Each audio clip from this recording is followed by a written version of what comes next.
नमस्ते। मैं आज की बात को ना एक सवाल से शुरू करता हूं। आपने ना कभी एक ऐसा इंसान जरूर देखा होगा जो बहुत सक्सेसफुल हुआ, लेकिन हमें कारण ही नहीं समझ आया कि वो कामयाब कैसे हुआ। कोई सोचता है कि यार इसके पास कोई काबिलियत ही नहीं दिखी, कोई डिग्री नहीं है, कोई इसके लाइफ में ऐसा नहीं दिखा कि कामयाब कैसे हुआ।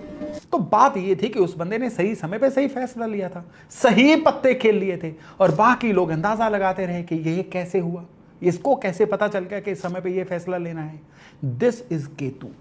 और इसका उल्टा भी उतना ही सच है। कोई ऐसा इंसान आपने ये भी देखा होगा कि बड़ा सेटल्ड था लाइफ में, और अचानक एक दिन उसने ऐसा रिस्क ले लिया जिसका कोई तुक नहीं था, और सब कुछ एकदम से शैटर हो गया, बिखर गया, और किसी को समझ ही नहीं आया कि यार ये इसने क्यों कर दिया। ये भी केतु है, इसका उल्टा एक साइड।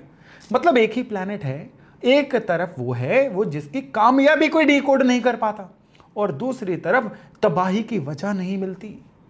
आज ना हम यही समझने वाले हैं कि जिंदगी की हर उम्र में, लाइफ के हर दौर में केतु एक्टिव तो होता है किसी ना किसी का। जिस भी दौर में एक्टिव होता है ना, तो ये उस दौर में रोल कैसा निभाता है। तो ये वीडियो जो है ना बड़ा जबरदस्त होने वाला है। केतु आखिर है क्या? देखिए, बाकी 8 प्लेनेट भी तो है ना चार्ट में, ये उनसे अलग क्यों है? केतु का ना सर नहीं है, और सर नहीं है तो आंख नहीं है, कान नहीं है, नाक नहीं है, दिमाग नहीं है। इसके मायने समझिए कि जिसके पास आंख, कान, दिमाग नहीं है, वो खतरे को देख नहीं सकता, खतरे को सूंघ नहीं सकता, वो सुन नहीं सकता, वो ढंग से सोच नहीं सकता। इसलिए जब केतु बिगड़ता है ना, तो इंसान बिना खतरा एज्यूम किए वहां पे ऐसे रिस्क उठा लेगा जो हिसाब लगाने वाला दिमाग कभी भी ना ले। फिर यही सिर का ना होना दूसरी तरफ कई बार वरदान बन जाता है, क्योंकि जब दिमाग बीच में नहीं आता तब सीधे इंट्यूशन बोलती है, फिर सीधे अंदर की आवाज बोलती है, और इंट्यूशन अक्सर दिमाग से तेज चलती है और सही भी होती है। इसलिए अच्छा केतु गट फीलिंग से फैसले करवाता है। वो फैसले करवाता है जो लॉजिक से नहीं होते, तर्क से नहीं होते, अंदर की समझ से बिल्कुल सही निकलते हैं। डॉट। एक और बात कि जो ये बात जो मैं बताने जा रहा हूं ना, ये केतु को बाकियों से एक कदम अलग कर देती है। केतु ना एक बड़ी ऊंची फ्रीक्वेंसी पे काम करता है। समझिए कि जैसे कुछ आवाजें इतनी सूक्ष्म होती है ना कि आम कान उन्हें पकड़ नहीं पाते, ये हमने पढ़ा भी हुआ है। केतु ना ऑलमोस्ट वैसी एनर्जी है।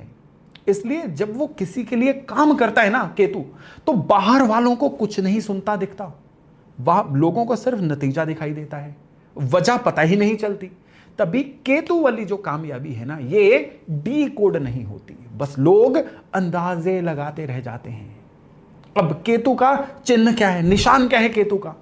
केतु का निशान है ध्वजा, झंडा, फ्लैग। सोचिए, झंडा वो होता है जिसे देख के पूरी फौज पहचानती है, लीडर, जिसके नीचे लोग खड़े होते हैं झंडे के नीचे। तो जब केतु अच्छा होता है ना, तो इंसान को उसके परिवार का, उसके डोमेन का, उसके फील्ड का फ्लैग बेरर बना देता है, झंडा बरदार, एक ऐसा ब्रांड, एक नाम जिसे लोग पहचाने। और जब बिगड़ जाए तो यही झंडा बिना डंडे के हवा में इधर उधर फड़फड़ाता रहता है, बिना दिशा, बिना ठहराव। एक और बात याद रखिएगा, केतु पिछले जन्मों के पुण्य का भी फल देता है। इसलिए इसकी कई कामयाबियां बिना मेहनत के हमें लगता है किस्मत मिल गई, इसको किस्मत जैसी लगती हैं। असल में क्या होता है कि वो पुराना खाता बैलेंस हो रहा होता है जो इंसान साथ में लेके आया होता है। केतु जो होता है ना, चंद्रमा की साउथ नोड है, चंद्रमा की एक गांठ है, चंद्रमा का दक्षिण छोर। चंद्रमा क्या है? मन। तो जब केतु बिगड़ता है ना, तो सबसे पहले वो मन को हिट करता है, और मन हर उम्र में अलग अलग चीजें मांगता है। इसलिए केतु की जो गड़बड़ियां है ना, जो लाइफ को कंट्रोल करने का तरीका है, उसकी शक्ल हर उम्र में अलग अलग दिखती है। और केतु प्लेनेट जो है ना, इसकी जो नेचुरल एज है ना, वो आखिर में पकता है सबसे। 48 ईयर्स की उम्र में आके केतु अपने पीक फल देता है किसी इंसान को।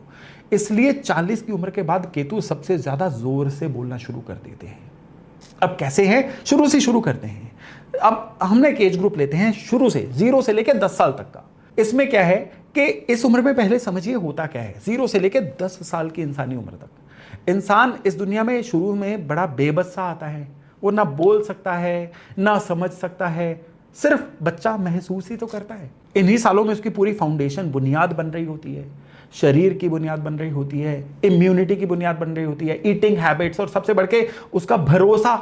बच्चा यही सीखता है कि ये दुनिया सेफ जगह है या नहीं, मुझे जीवन में स्नेह मिलेगा या नहीं।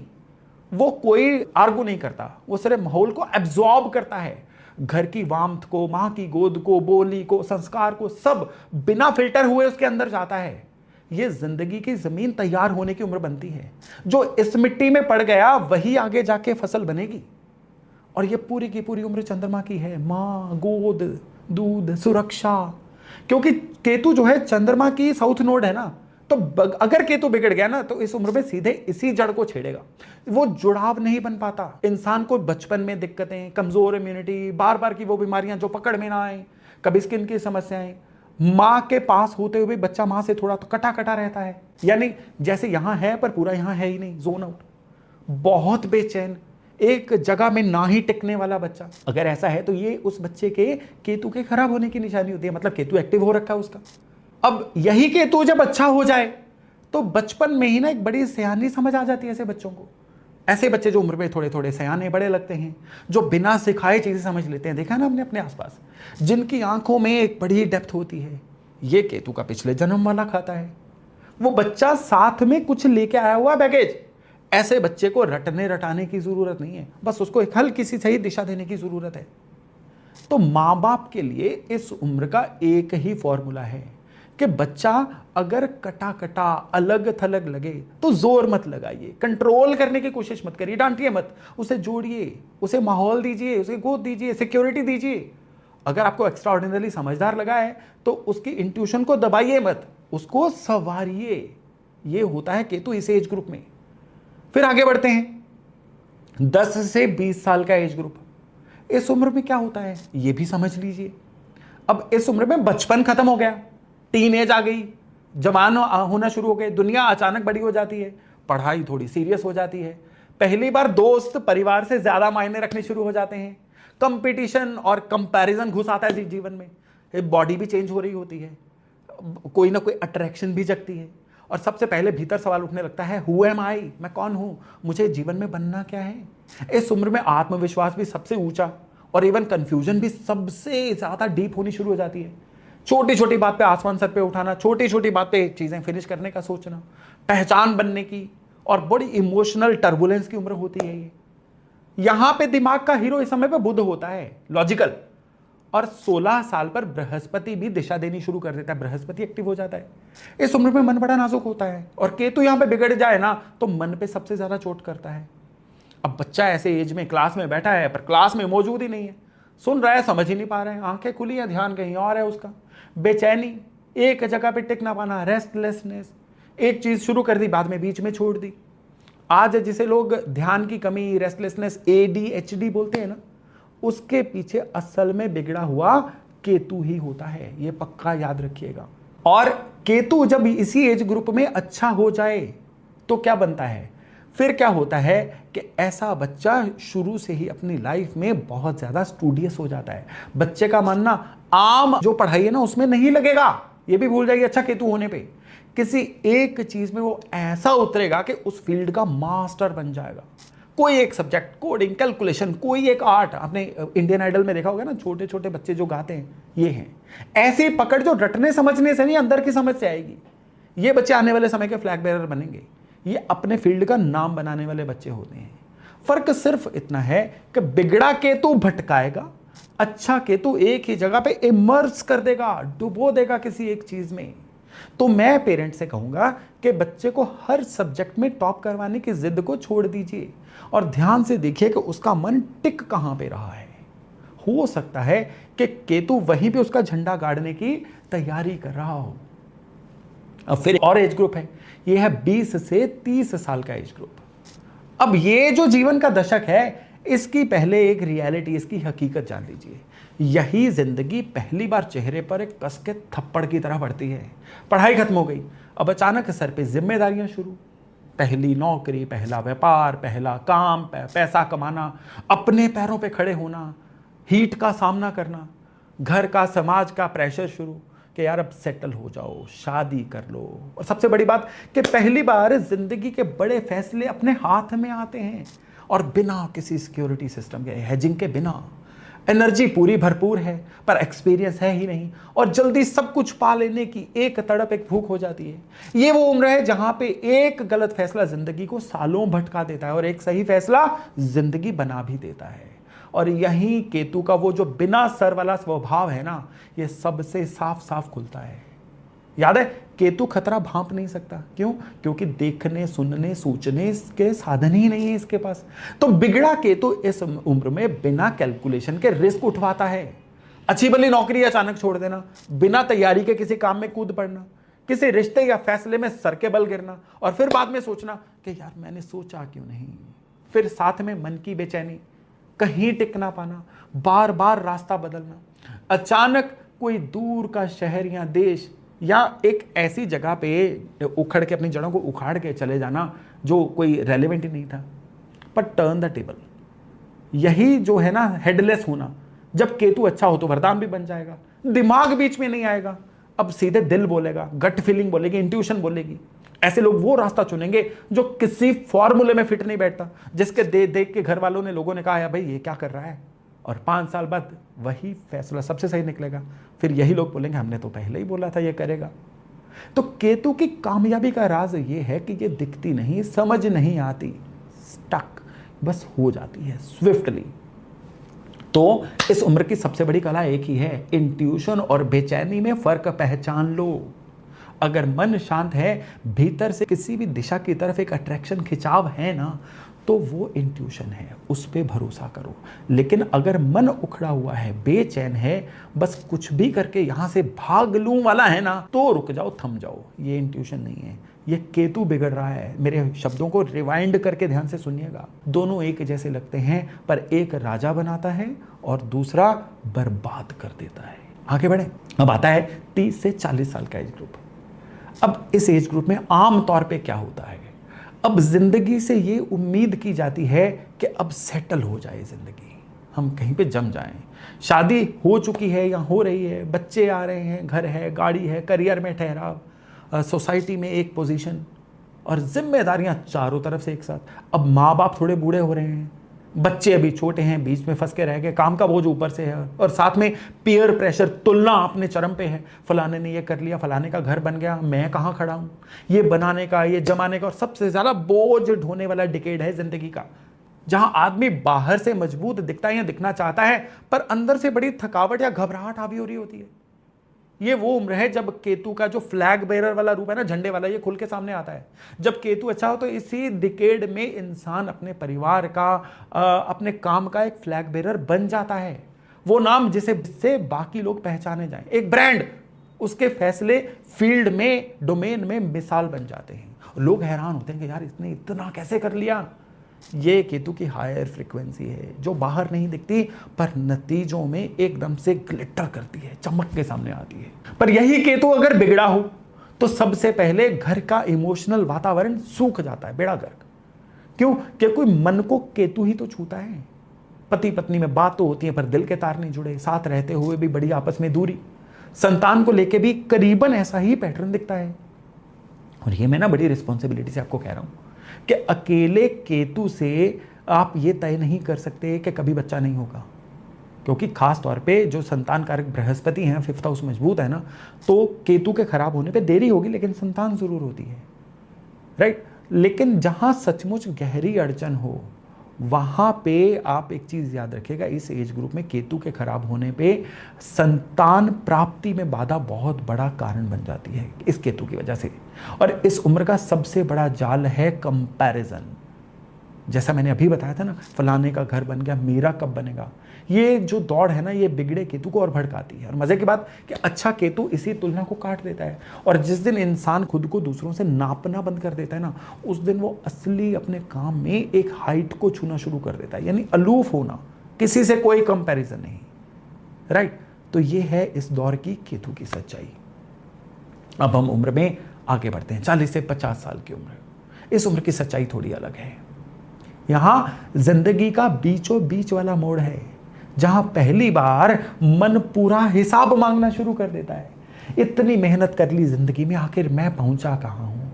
बच्चे बड़े हो रहे हैं, खर्चे पूरा पीक पे पहुंच रहे हैं, करियर या तो अपनी पीक पे जा रहा है या एक ही जगह पे ठहरा हुआ है, बड़ा फ्रस्ट्रेटिंग हो रहा है।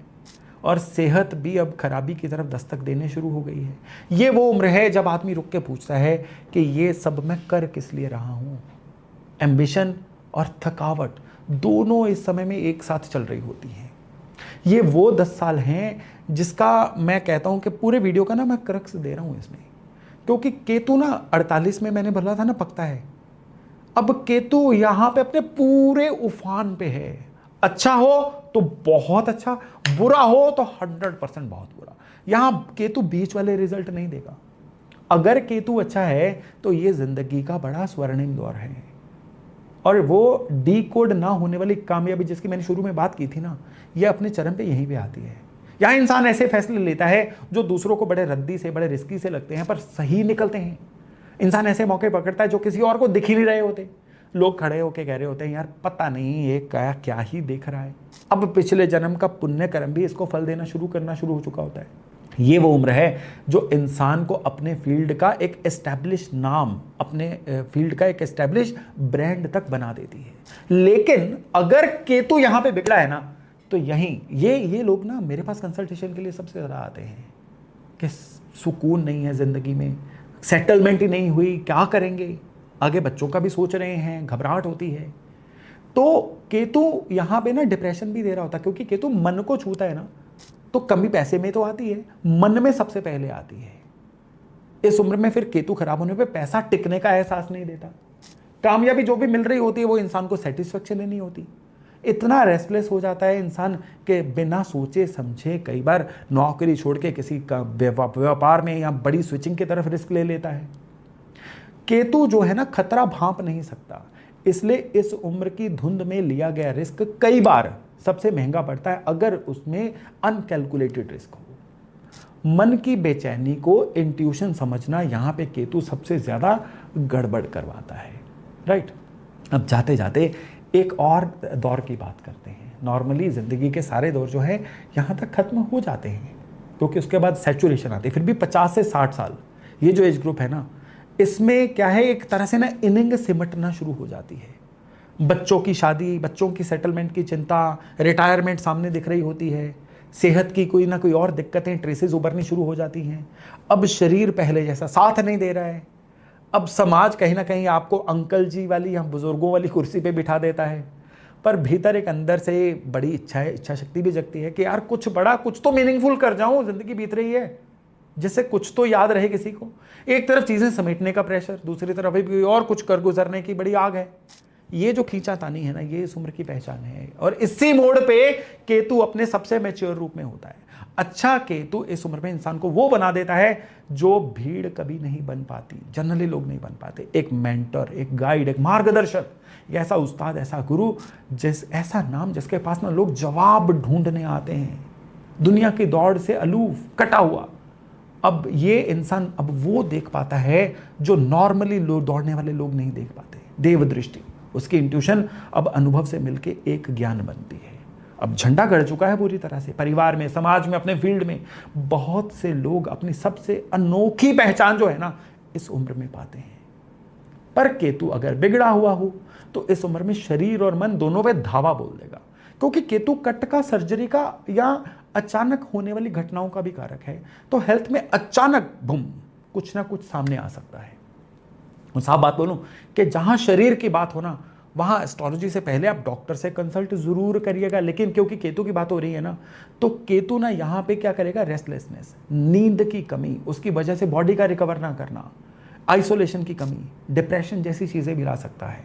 ये केतु कई बार हार्ट की दिक्कत भी लेके आता है, बशर्ते कुंडली में और फैक्टर भी साथ में जुड़े हुए हों। फिर ऐसा इंसान जो है कि यहाँ पे केतु क्या करेगा कि ऐसे इंसान को ना एकदम से इतना चिड़चिड़ा या समाज में या अपने परिवार में ना अबेंडेंट सा कर देगा। ना इसकी कोई सलाह ले रहा है खराब केतु वाले की, ये परिवार में सबसे बड़ा होके भी सबसे अकेले बैठने पे मजबूर हो जाता है। लेकिन यहाँ पे केतु अच्छा हो ना, तो ये जो दशक है ना, डरने का नहीं, ये चीज़ों को बांटने का और अगली पीढ़ी के हाथ में बैटन थमाने का योग बनता है। अब पॉइंट ये है कि आपका कोई भी एज ग्रुप हो, कैसे पहचाने कि अभी आपका केतु हीरो है या विलन है। देखिए, इसको पहचानना मुश्किल नहीं है। अगर आपके फैसले बिना ज्यादा माथापच्ची के, बिना ज्यादा कैलकुलेशन के सही निकल रहे हैं ना, और फिर मन भी शांत है, तो आपके केतु अच्छे हैं। अगर आपको भी ये सुनने को मिल रहा है ना, यार तुम कामयाब कैसे हो रहे हो, हमें भी बताओ, तो आपके केतु सही हैं। तो इस समय पे आपके केतु आपके हीरो बने हुए हैं। फिर इस समय में अपनी गट फीलिंग पे, अपनी भावनाओं पे अब भरोसा भी करिए। ये आपकी सबसे बड़ी ताकत बनने जा रही है। और इसका उल्टा, बिना वजह आपका एक डिस्कनेक्ट सा बन गया है, किसी काम में मन अचानक उचट रहा है, ऐसी बेचैनी जिसकी वजह ही पता नहीं है, बार बार एक ही जगह पे ठोकरें लग रही हैं, अचीवमेंट के बाद भी एक अजीब सा खालीपन है, सब कुछ छोड़ देने का मन है, या आप जो भी फैसला लेते हैं वो बिल्कुल आपके उल्टा जा रहा है। ये बिगड़े हुए केतु के इशारे हैं। और जब ये दौर चल रहा हो ना, तो एक गोल्डन रूल है कि कोई भी बड़ा इर्रिवर्सिबल, कभी लौटाया ना जाने वाला फैसला मत लीजिएगा। अब केतु को अपने पक्ष में कैसे करना है, उपायों की बात नहीं करूंगा, वो तो आपकी कुंडली के अनुसार बनेंगे। तो सबसे पहले बात क्या है कि केतु के फेज में क्लैरिटी का इंतजार करिए। आपने धुंध में गाड़ी चलाई है ना, कभी कुछ नहीं दिखता है ना, तो धीरे धीरे हम गाड़ी चलाते हैं, आके जाके रास्ता अपने आप क्लियर हो जाता है। तो स्लोली चलिए। कहते हैं ना क्रिकेट में एक एक रन लेके स्कोर आगे बढ़ाइए, चौके छक्के मारने का समय नहीं है। और केतु जो है, इसको सही करने के लिए पुरखों से जुड़िए, परंपराओं से जुड़िए। झंडे को टिकने के लिए डंडा चाहिए, और वो डंडा आपकी जड़ें हैं, आपके पुरखों का आशीर्वाद है। अमावस वाले दिन पुरखों के नाम पे कुछ ना कुछ दान करिए। और मुझे किसी की ज़रूरत नहीं है, ये केतु का सबसे खतरनाक रूप है। विनम्र बनिए, हम्बल बनिए, और आपको घर से बाहर अलग अलग तरह के माहौल में जाना है, सेंसिटिविटी बनानी है, सेवा करिए, कोई कम्युनिटी सर्विस करिए। ये केतु को सही करने का बड़ा ज़बरदस्त रास्ता है। तो दोस्तों, केतु दुश्मन नहीं है। केतु ना सबसे सूक्ष्म, सबसे हायर फ्रीक्वेंसी की ताकत है, जो सुनने वालों को राजा बना देती है और इससे भागने वालों को रंक बना देती है, जीवन में बड़ा भटका देती है। अगर आज केतु को थोड़ा अलग नज़र से आपको समझ आया हो ना, तो ये वीडियो उस इंसान तक ज़रूर पहुंचाइए जो अभी किसी अचानक वाले या फैसला ना लेने वाले दौर से गुजर रहा है। हो सकता है कि उसके लिए यही सुनना ज़रूरी हो। और कमेंट में सिर्फ इतना बताइए कि आपकी ज़िंदगी में केतु जो है, ये झंडा बना या भटकाव बना। आपका एक अनुभव किसी और की उलझन को खोल सकता है। चैनल से जुड़े रहिए, क्योंकि अगली बार हम किसी और प्लेनेट को इसी गहराई से, जिंदगी से जोड़ के खोलेंगे। तब तक अपनी जड़ों से जुड़े रहिए और लॉजिकल बने रहिए। नमस्ते।